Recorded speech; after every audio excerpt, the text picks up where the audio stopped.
Assalamualaikum warahmatullahi wabarakatuh.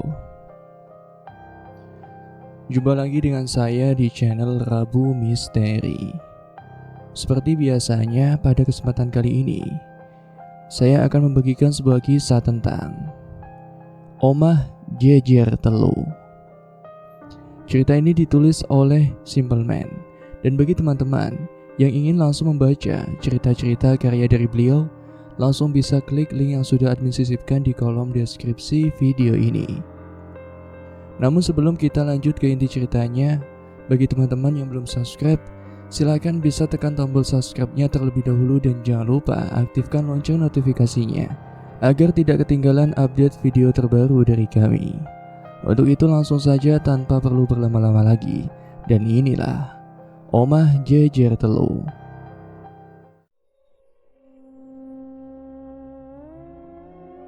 Kejadian ini terjadi saat saya masih menginjak sekolah dasar. Saya luput tahun pastinya.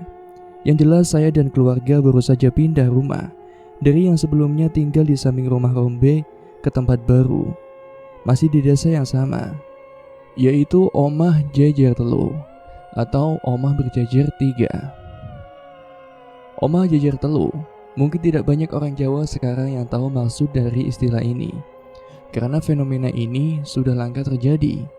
Bahkan mungkin sudah tidak, karena Omah Jejer Telu rupanya memiliki arti kelam yang dulu sangat dipercaya, terutama bagi orang-orang tua. Omah Jejer Telu adalah dua rumah menghadap satu rumah tunggal, dan bila dilihat dari sudut atas, membentuk pola segitiga. Hal inilah yang membuat orang-orang tua di tempat saya sangat menentang pembangunan rumah baru ini, karena dikhawatirkan membentuk pola segitiga yang dapat mendatangkan musibah bagi dua rumah lain. Kalau kata kakek saya, mengundang beraung. Beraung sendiri itu menggambarkan dari makhluk hitam yang menyerupai genderuwo. Tapi bola matanya saja sebesar tampah. Jadi makhluk ini lebih besar lagi, dan biasanya dia memiliki satu rumah untuk ditempati. Balik ke rumah baru, dua penghuni yang sebelumnya sebenarnya sudah menentang pembangunan ini tapi tidak bisa berbuat apa-apa. Karena bagaimanapun pembangunan ini dinyatakan sah. Selidik demi selidik pembangunan rumah ini rupanya untuk rumah kos dari pabrik gula. Terlibatnya pihak pabrik membangun rumah ini membuat banyak warga curiga bila pembangunan ini disengaja untuk membuat istilah Omah Jejer Telu ini terwujud. Tapi sayangnya tidak ada orang yang memiliki bukti hal itu. Lagi pula ini hanya istilah gaib yang tidak dapat dibuktikan. Hal yang membuat warga semakin curiga sebenarnya adalah lokasi. Lokasi yang dipilih pihak pabrik adalah dua rumah paling tua di desa saya. Aneh kan? Tapi sekali lagi, tidak ada yang bisa membuktikan maksud dari pembangunan rumah ini, karena nyatanya pembangunan tetap dilanjutkan. Bisa dibilang terbentuklah istilah ini dari dua rumah tua dengan satu rumah baru yang membentuk pola segitiga. Hal ini diperparah dengan salah satu rumah tua tepat di halaman rumahnya terdapat kuburan keluarga. Konon setiap malam Jumat, satu dari dua nisan ini bisa terbang. Tapi hal ini tidak terlalu menakutkan bila dibandingkan dengan cerita-cerita selanjutnya.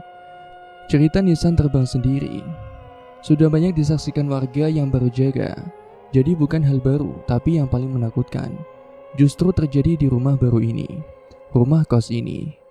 Saya ingat cerita ini ramai diperbincangkan 1 minggu setelah baru pertama diletakkan.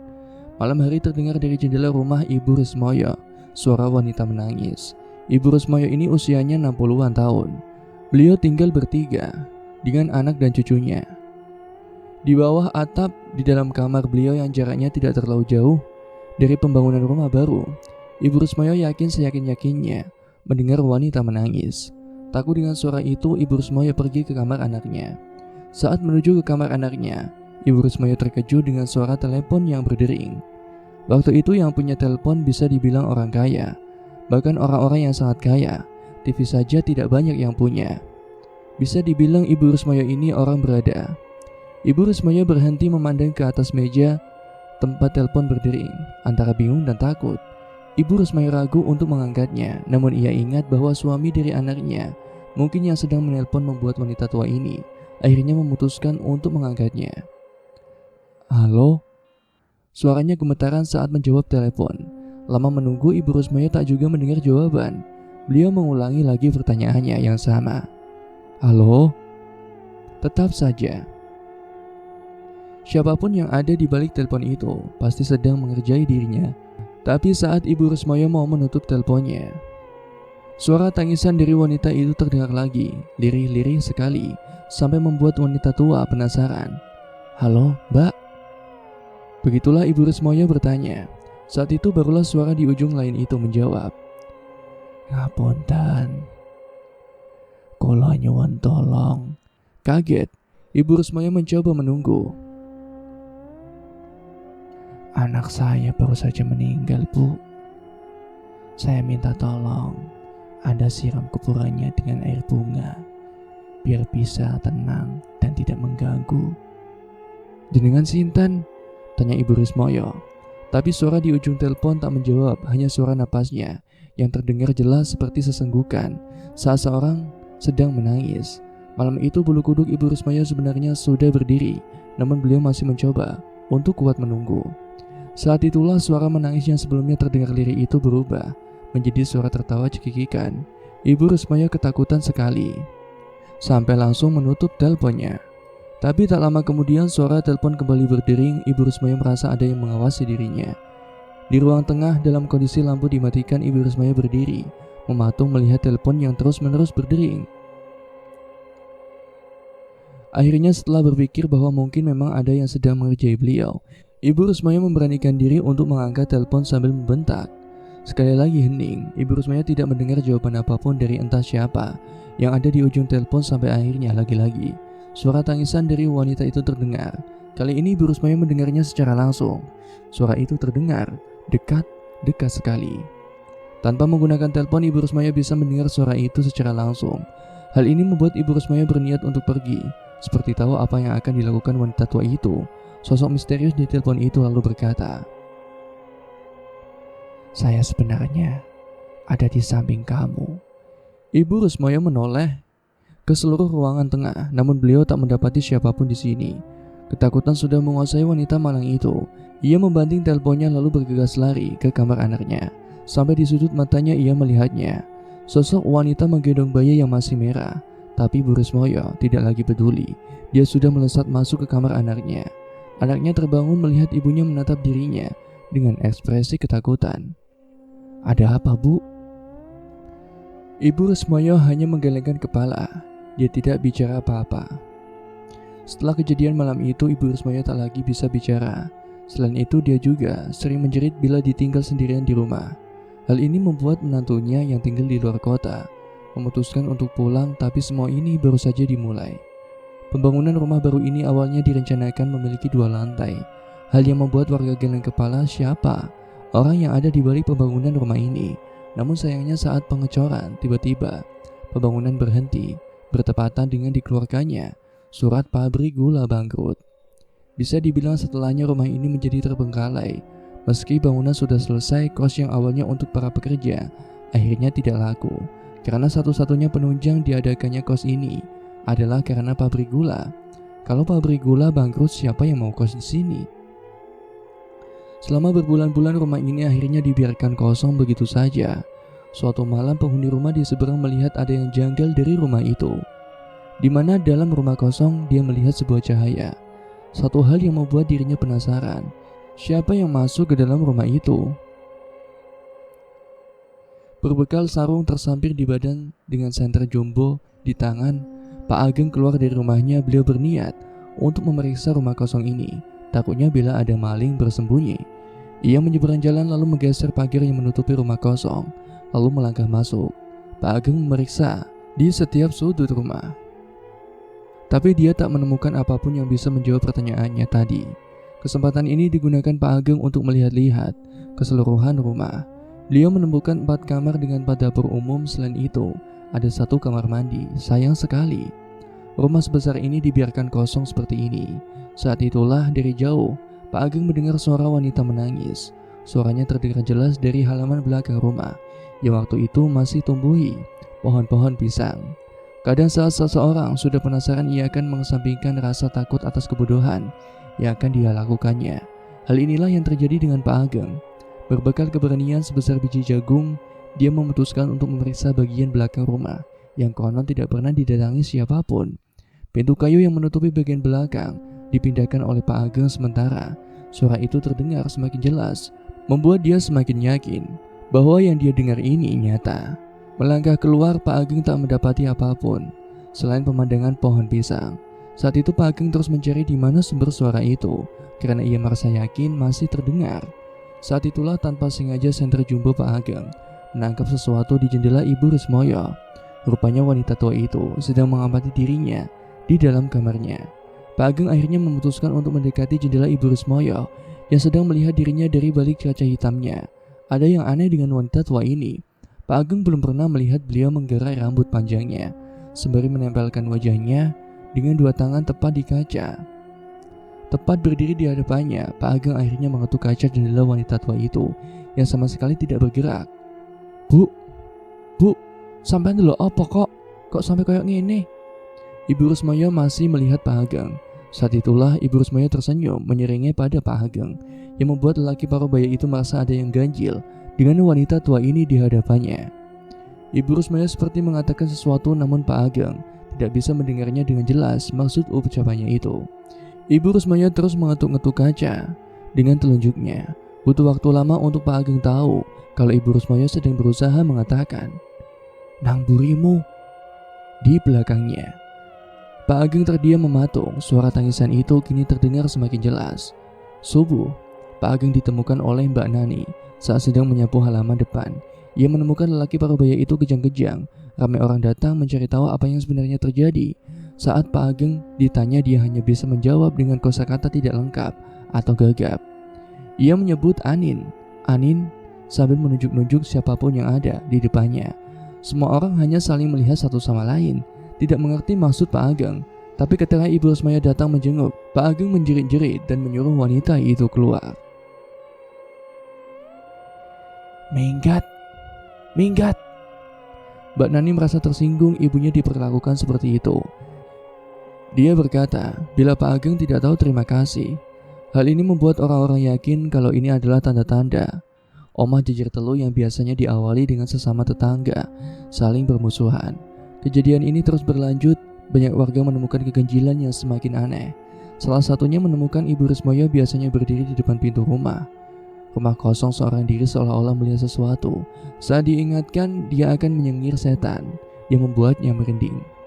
Tidak hanya itu, di tengah malam beberapa orang pernah bersaksi beliau melihat Pak Ageng sedang bermain-main di go depan rumah kosong, seperti mencari sesuatu di sana. Setiap mau didekati, Pak Ageng akan merangkak masuk ke dalam rumah, membuat orang yang melihatnya memutuskan untuk pergi. 2 tahun setelah rumahnya kosong, akhirnya ada keluarga baru yang mengatakan berniat mengontrak rumah ini. Hal ini disampaikan pada Pak RT setempat. Meski sempat diingatkan kalau rumah ini tidak beres, keluarga baru ini bersikeras. Katanya dia tidak peduli dengan hal itu, karena rumah ini sebelumnya selesai ala kadarnya. Keluarga baru ini harus sedikit menguras isi dompet untuk memperbaiki sana-sini. Ia berkata kalau merasa berjodoh dengan rumah ini dan berniat untuk membelinya kalau dirasa cocok dalam waktu berjangka. Akhirnya Pak RT menyerah. Rumah yang sebelumnya terbengkalai kini terlihat lebih baik. Keluarga baru ini terdiri dari seorang lelaki muda, sebut saja Pak Ridwan, bersama istri dan kedua anaknya. Anak sulung berusia 6 tahunan sedangkan isi bungsu masih menyusui. Malam ini adalah malam pertama bagi mereka. Kebetulan kamar di sebelah utara menghadap ke rumah Bu Rismoyo, sedangkan ruang tamu menghadap ke rumah Pak Ageng. Setiap malam anak bungsunya tidak pernah berhenti menangis. Hal ini membuat Pak Ageng dan istrinya tidak bisa tidur sementara anak sulungnya berlarian di luar tengah. Namun tidak ada yang lebih membuat Pak Ridwan merasa heran saat menemukan Pak Ageng berdiri di depan gerbang rumahnya mematung, menatap kosong ke arah rumahnya. Hal ini terjadi setiap malam antara pukul 12 sampai saat Pak Ridwan menenangkan anaknya di ruang tamu. Bersama istrinya mereka mengawasi Pak Ageng dari kaca jendela ruang tamu. Takut terjadi hal-hal yang tak diinginkan, Pak Ridwan keluar untuk mengingatkan Pak Ageng, tapi lelaki itu justru tersenyum sebelum melangkah mundur. Melangkah mundur bukannya membalik, aneh sekali. Belum selesai dengan urusan Pak Ageng, terdengar anak sulungnya berteriak menjerit yang membuat mereka akhirnya berlari untuk melihat apa yang terjadi. Anak sulungnya menunjuk-nunjuk kaca jendela yang ditutupi oleh gorden. Pak Ridwan memeriksa saat melihat di hadapannya ada Bu Rismoyo. Hal ini terjadi setiap malam membuat Pak Ridwan akhirnya menyampaikan protes pada Pak RT. Membuat mereka akhirnya dikumpulkan di salah satu rumah warga. Di sana Bu Rismoyo menangis menggelengkan kepala, seolah berkata itu bukan dirinya. Hal yang sama juga dilakukan Pak Ageng. Pak RT menyarankan untuk memanggil kiai untuk membersihkan seisi rumah. Tapi Pak Ridwan tidak percaya dengan hal-hal yang seperti itu. Dia menolak lalu kembali ke rumah. Hal ini yang membuat warga merasa geram. Tapi kali ini akan menjadi penyesalan karena setelahnya kejadian itu terjadi lagi. Malam itu kedua anaknya sedang tertidur lelap. Pak Ridwan melangkah keluar dari dalam kamar. Ia merasa tenggorokannya kering saat dia menuju ke dapur dan tiba-tiba mendengar suara seorang wanita sedang menangis. Suaranya berasal dari kamar mandi. Pak Ridwan berjalan untuk menuju ke sumber suara, di mana dirinya menemukan bayangan seorang wanita dari bawah pintu. Ragu bila benar-benar ada orang di dalam, Pak Ridwan mendorong pintu, melihat siapa yang berada di sana. Sebelum Pak Ridwan sadar, dirinya berhalusinasi karena dia tak melihat siapapun yang ada di dalam kamar mandi. Anehnya ia masih saja mendengar suara wanita menangis. Pak Ridwan melangkah masuk, melihat isi di balik kamar mandi itu. Namun sekali lagi dirinya tak menemukan apapun. Saat ia berbalik, Pak Ridwan mendapati istrinya menggendong si bungsu. "Dek, ngapain?" tanya Pak Ridwan. Istrinya tidak menjawab. Ia ikut masuk ke dalam kamar mandi sembari bergumam seorang diri. Ia menimang-nimang si bungsu sebelum menenggelamkan tubuh anaknya ke dalam bak mandi. Salah satu hal yang membuat Pak Ridwan langsung mendorong wanita itu. Sambil memegang kepala istrinya, Pak Ridwan menjerit, menangis sekeras mungkin. Pak Ridwan merasa keheranan. Ia berteriak apa maksudnya. Dia melakukan hal gila itu. Sesaat kemudian istrinya melihat Pak Ridwan menunjuk-nunjuk Pak Ridwan sambil berkata, "Deloken awakmu." Pak Ridwan melihat si bungsu yang ada di pelukannya. Dan saat itulah dia baru menyadari bahwa yang ia gendong rupanya bukan anaknya. Lebih menyerupai bayi yang terlihat seperti seonggok daging berlumuran darah. Pak Ridwan melemparkannya dan berlari menuju ke tempat istrinya. Pak Ridwan masuk ke dalam kamar tapi tak mendapati kehadiran istri dan kedua anaknya. Hanya kamar kosong dengan pemandangan di jendela, di mana Bu Rismoyo sedang melihat dirinya. Sadar rumah ini membuat dirinya gak waras, Pak Ridwan berlari keluar rumah. Di sana dia melihat istri dan kedua anaknya sedang berdiri, melihat Pak Ridwan dengan tatapan cemas. Malam itu juga mereka menjelaskan semuanya kejadian ini pada Pak RT, yang keesokan harinya memutuskan untuk memanggil kiai. Apakah semua berakhir sampai di sini? Sepertinya tidak. Sebenarnya warga terutama Pak RT sudah bersikap sangat baik. Mereka mau membantu mencarikan kiai untuk membantu membersihkan rumah itu. Tapi keluarga Pak Ridwan, terutama Pak Ridwan sendiri, menolak tawaran itu. Kenapa? Karena beliau lebih percaya dengan seorang guru spiritual yang pernah dekat dengan keluarga Pak Ridwan.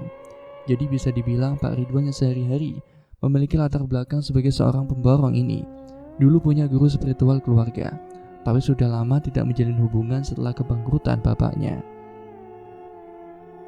Setelah bapaknya almarhum, Pak Ridwan teringat kembali dengan sosok guru ini. Beliau pun mendatangkan lelaki tua ini yang untuk jalan saja harus dibantu dengan tongkat. Hal ini sebenarnya ditentang dengan tetua desa saya, tapi Pak Ridwan ngeyel, berkata bahwa beliau sudah keluar uang banyak untuk rumah ini. Warga pun mengalah. Para tetangga di samping rumah Pak Ridwan merasa ada sesuatu yang tidak enak akan terjadi, tapi apa daya, mereka tidak bisa berbuat apa-apa. Jadi apa yang dilakukan oleh guru spiritual ini? Ini adalah satu-satunya yang saya ingat tentang rumah ini, di mana ritual dilakukan di hadapan beberapa warga, seperti tontonan saja. Pertunjukannya sendiri dilakukan di belakang rumah Pak Ridwan. Malam itu bertepatan dengan Kamis Legi. Kalau tidak salah ingat, orang tua itu yang disebut guru, yang seperti paranormal pada umumnya, duduk bersila di atas tanah sambil menggeleng-gelengkan kepalanya. Beberapa kali dia membuka mata melotot pada sudut-sudut tertentu. Beberapa kali dia juga tertawa sendirian. Malam yang awalnya tenang tapi mendadak seperti ada sesuatu yang benar-benar membuat siapapun yang di sana merasa gelisah. Saya yang masih anak-anak akhirnya disuruh pulang oleh orang tua. Mereka bilang hal seperti ini tidak untuk dilihat. Tahu apa yang saya lihat sebelum pergi?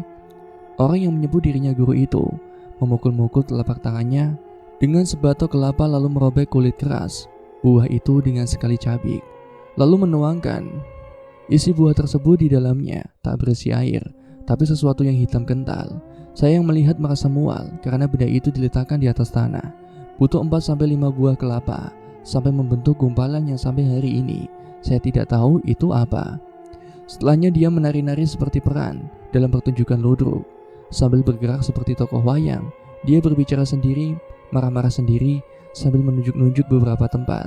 Saya yang masih penasaran, sudah mencoba untuk mencuri-curi lihat, tapi orang-orang tua waktu itu sampai harus memaksa kami untuk pulang.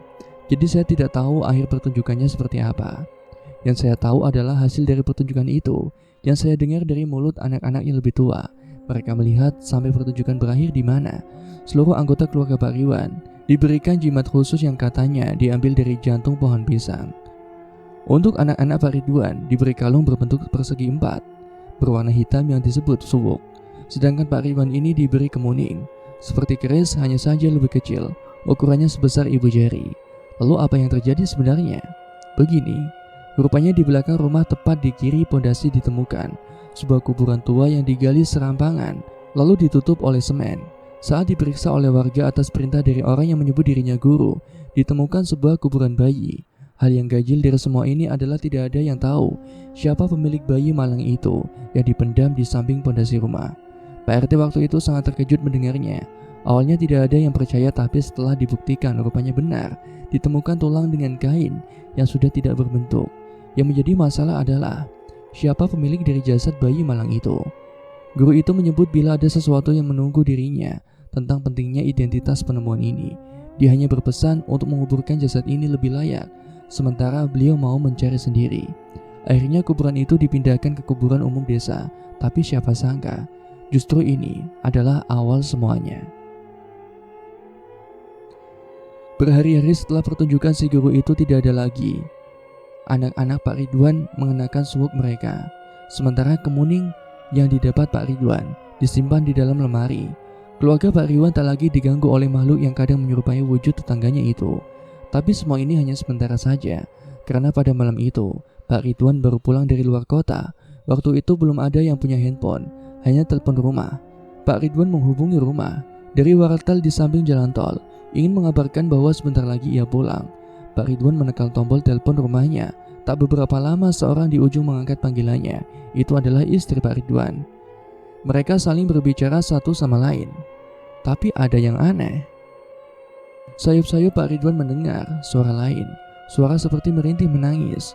Suaranya pelan sekali. Pak Ridwan bertanya, "Dek, Acung nangis?" Acung adalah si bungsu. Mendengar hal ini istri Pak Ridwan awalnya diam saja. Ia berkata kalau si Acung sedang tidur. Pak Ridwan lalu diam sebelum bertanya kembali, "Beneran? Kok kayak ada yang nangis sih?" Selama perjalanan bus malam, Pak Ridwan tak bisa duduk dengan tenang. Wajahnya terlihat resah. Entah kenapa setelah menghubungi istrinya, justru malah membuat Pak Ridwan khawatir terjadi sesuatu dengan keluarganya. Hal ini ditangkap oleh seorang kernet bus yang melihatnya. "Enten nopo to Pak? Kok koyoke ono masalah?" "Ada apa Pak? Kok sepertinya ada masalah?" tanya kernet itu. Pak Ridwan hanya tersenyum, enggan menceritakan masalahnya. Tapi si kernet bus seperti tahu sesuatu. Dia melihat Pak Ridwan mencuri-curi pandang. Hal ini disadari oleh Pak Ridwan. Saat Pak Ridwan mengatakan di mana dia akan turun, si kernet lalu berujar, "Pak, nanti kalau pulang gak ada salahnya mencuci kaki terlebih dulu Pak. Dan jangan lupa untuk melihat bayangan." Pak Ridwan tidak mengerti maksud pemuda yang usianya mungkin setengah dari usianya. Ia hanya mengangguk saat bus mulai memelankan laju kecepatan sebelum Pak Ridwan turun. Bus kembali melanjutkan perjalanan. Kernet itu masih memandang Pak Ridwan. Jarak antara jalan raya dengan rumah tidak terlalu jauh. Pak Ridwan berjalan sendirian menuju ke rumah. Tapi entah kenapa saat ia sedang berjalan, seperti ada yang terus membuntuti dirinya. Hal ini membuat Pak Ridwan berkali-kali harus berhenti, melihat ke belakang, tapi anehnya tak ditemukan siapa-siapa. Setiap kali langkah Pak Ridwan terdengar lagi-lagi perasaan seakan-akan ada yang membuntuti dirinya. Terasa lagi semakin lama semakin intens. Pelan-pelan Pak Ridwan mulai merinding, terutama saat suara-suara mulai terdengar di telinganya. Ia sampai di rumah dini hari setelah mengambil kunci dari kantong celananya. Pak Ridwan melangkah masuk. Hal pertama yang dilakukan adalah menuju ke kamar tempat istri dan anak sedang tidur. Tapi ada kejadian aneh karena sebelum Pak Ridwan masuk ke kamar istrinya, ia melihat sulung mengintip dari balik pintu kamarnya. Saat Pak Ridwan melihat itu, si sulung langsung menutup pintu lagi. Hal ini membuat Pak Ridwan termenung sejenak. Ia merasa semakin janggal ada apa dengan anaknya. Kenapa dia belum tidur? Hal yang tidak biasa bagi si sulung. Pak Ridwan mengurungkan niat masuk kamar. Ia sekarang mendekati pintu si sulung, di mana Pak Ridwan lalu mengetuk pintu kamarnya. Namun tak ada jawaban dari dalam kamar. Tetapi Pak Ridwan mendengar dengan jelas di balik pintu si sulung seperti bersandar di sana, tertawa cekikikan. Pak Ridwan mulai mengetuk pintu sembari memanggil nama anaknya. "Mbak, buka mbak, kok belum tidur?" teriak Pak Ridwan. Tapi tak ada jawaban. Setelah mengetuk memanggil berkali-kali, akhirnya pintu kamar si sulung terbuka dengan sendirinya. Pak Ridwan pun melangkah masuk. Ia melihat anaknya sedang tidur dibalut selimut di atas ranjang. Pak Ridwan mendekatinya perlahan-lahan. Ia yakin bahwa apa yang baru saja dia dengar adalah suara anaknya. Tapi melihat anaknya sudah tertidur lelap, lalu suara siapa yang baru saja dia dengar? Pak Ridwan berdiri di samping si sulung lalu mengusap rambutnya. Tiba-tiba dari belakang Pak Ridwan merasa sekelebat bayangan melintas diikuti suara tawa familiar yang baru saja didengar. Pak Ridwan menoleh. Ia meninggalkan si sulung, melihat ke belakang namun tak ada siapapun. Pak Ridwan menutup pintu kamar. Ia baru saja mengingat bila belum mencuci kakinya, seperti pesan ke netbus yang ia temui. Saat Pak Ridwan bersiap menuju ke kamar mandi, tiba-tiba dari kamarnya istrinya bersama si bungsu melihat dirinya dengan sorot mata kosong. "Udah pulang mas? Sini." Ada beberapa hal yang membuat Pak Ridwan masih diam memandang istri dan anaknya. Pertama, selama dia hidup bersama istrinya ia tak pernah melihat perempuan itu menggerai rambutnya. Biasanya ia mengucirnya. Kedua, cara dia menimang anaknya terlihat ganjil dengan posisi lengannya. "Lihat mas, sini." Ia tersenyum. Senyuman yang membuat Pak Ridwan tidak akan pernah bisa melupakannya. Ia juga mengenakan daster putih, salah satu pakaian yang jarang sekali dipakai oleh istrinya saat malam hari. Tapi Pak Ridwan tak memikirkan hal ini lebih jauh. Ia pun mendekat. Saat Pak Ridwan mendekat, tiba-tiba si sulung menangis. Cepat-cepat istrinya kembali menimang-nimang sembari menenangkan.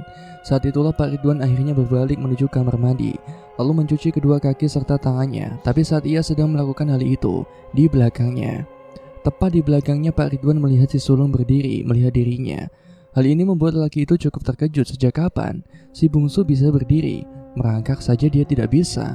Tak lama dari belakang istrinya datang tersenyum lalu berkata, "Acung pinter mas, iso melaku." Malam itu Pak Ridwan menimang Acung sendirian di ruang tengah. Ia ingin anak itu tidur sementara istrinya mengawasi dirinya di atas kasur. Saat itu beberapa kali Pak Ridwan melihat ke arah kamar si sulung, di mana ia melihat gadis itu lagi-lagi mengintip, lalu menutup pintunya lagi. Hal ini terjadi berulang-ulang kali. "Dek, itu anakmu kok gak tidur?" "Siapa?" "Si mbak, itu loh ngintip terus." Istri Pak Ridwan tertawa kecil lalu berkata, "Biarkan saja, nanti kalau lelah juga tidur sendiri." Pak Ridwan hanya diam mendengarnya. Semuanya semakin aneh. Saat itulah suara telepon berdering. Pak Ridwan menoleh melihat istrinya yang kebetulan juga melihat dirinya. Siapa dini hari seperti ini menelpon? Pak Ridwan sembari menggendong Acung mengangkat telepon. Ia masih bisa melihat si sulung mengintip dirinya. "Halo? Mas di rumah?" Pak Ridwan hanya diam mendengarkan. "Aku dari sore ke rumah ibu sama anak-anak. Tadi wis tak hubungi tempatmu kerja, katanya kamu udah balik. Gak tahu kenapa, aku gak tenang makanya aku nelpon mas." Pak Ridwan melirik istrinya, masih memandang dirinya. Memerhatikan, Pak Ridwan menutup telepon, lalu berjalan meninggalkan istrinya masuk ke kamar. Saat kemudian, dia mengikuti dirinya. Tak hanya itu, si sulung juga mengikuti sementara Acung masih aja di tangannya. Pak Ridwan mencari kemuningnya di lemari di mana dia disimpan. Semakin lama Acung terasa semakin berat. Pak Ridwan berusaha tetap tenang sambil tangannya membongkar baju satu persatu, tapi ia tak kunjung menemukan benda itu. Saat itulah dari bayangan kaca di almari, Pak Ridwan melihat Acung anaknya rupanya menyerupai bocah kecil gundul. Sosok yang menyerupai istrinya masih berdiri, diam tak bergerak. Pak Ridwan mendorong pintu almari mengarahkannya pada si sulung yang berdiri malu-malu di samping pintu kamar. Sosoknya berubah menjadi sosok dengan kain kafan yang tidak lebih tinggi dari anak gadisnya. Wajahnya hitam. "Cari ini mas." Telapak tangan terulur dengan kemuning di atasnya. Pak Ridwan melihat dari sudut mata sebelum mengarahkan pintu melihat istrinya yang rupanya adalah sosok perempuan dengan leher deklek. Ia melihat Pak Ridwan menyeringai, berujar dalam suara lirih, "Anak saya di mana?" Belum berhenti di situ, rasanya Pak Ridwan ingin menjerit. lari tunggang langgang dari rumah itu, tapi tubuhnya seperti patung, hanya bisa membeku diam sesaat sebelum akhirnya dia menyadari di atas lemari ada sosok kakek tua keriput dengan bulu di tubuhnya melotot memandang dirinya.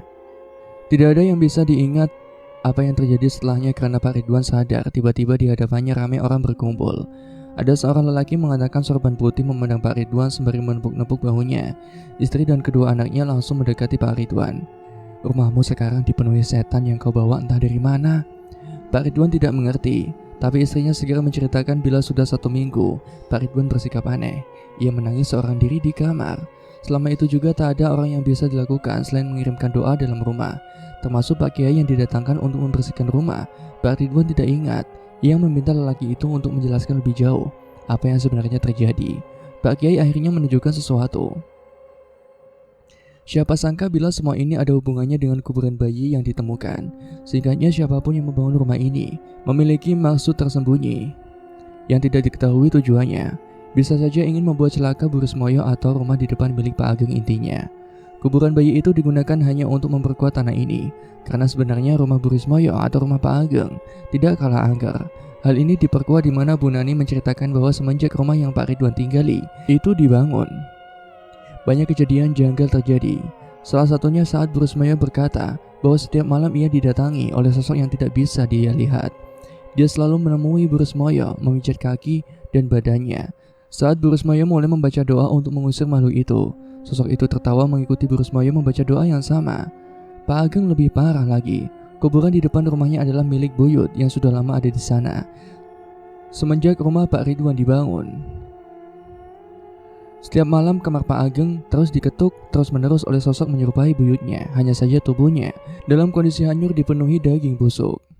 Pak Kiai mengatakan semua itu dimulai dari kedatangan bayi yang dikubur di sini. Semenjak bayi itu dipindah, sosok yang menjaga tempat ini yang dipercaya sebagai ibu dari bayi itu mulai menerima semua demit, mengundangnya ke tempat ini. Namun semua sudah berakhir. Pak Kiai menunjukkan botol bening kecil yang ditutup dengan kertas berwarna kuning diikat dengan akar serabut. Ia meminta izin pada Pak Ridwan untuk menanam benda itu di bawah pondasi rumah ini. Namun Pak Kiai melarang keras siapapun untuk menggali dan membuka tutup botol ini. Pak Ridwan nampak bingung, kenapa harus ditanam di rumahnya? Kenapa tidak di rumah Bu Rismoyo atau Pak Ageng? Hal ini membuat dua keluarga itu langsung berdiri lalu menunjuk Pak Ridwan. Sejak Pak Ridwan memanggil gurut itu, tanpa sadar rumah ini adalah sumber masalahnya. Tapi Pak Kiai menjelaskan bahwa alasannya sebenarnya karena rumah ini yang dipilih oleh Braung untuk tinggal. Pak Kiai tidak keberatan untuk menunjukkannya pada Pak Ridwan, namun lelaki itu menolak. Selain itu, sebenarnya makhluk yang sekarang disimpan dalam botol itu bisa saja dibuang ke alas purwo atau alas-alas di timur. Tapi percuma saja, mereka sudah kadung kerasan dengan tanah di Omah Jejer Telu ini, sehingga tidak akan menyelesaikan masalah. Dengan menanam botol di rumah ini setidaknya tidak akan ada lagi gangguan-gangguan apapun selama Pak Ridwan tinggal, asalkan rumah kembali bersih dengan diisi oleh doa-doa yang menenangkan.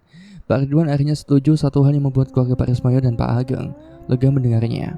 Tapi 1 minggu kemudian Pak Ridwan bersama keluarga memutuskan untuk pindah rumah. Hal yang cukup mengejutkan, tapi tidak ada yang bisa melarang keputusan keluarga Pak Ridwan. Ia sudah mengikhlaskan semua uang untuk membangun rumah ini, meski hasil akhirnya ia tak jadi membeli rumah ini. Berikutnya rumah ini akhirnya dialih fungsikan menjadi tempat kos murah bagi anak-anak yang bekerja di pabrik kertas yang baru didirikan. Di sini babak kedua rumah ini dimulai. Demikianlah kisah yang dapat saya sampaikan. Terima kasih, semoga bermanfaat. Sampai jumpa di episode selanjutnya. Wallahul muwaffiq ila aqwamit thoriq. Wassalamualaikum warahmatullahi wabarakatuh.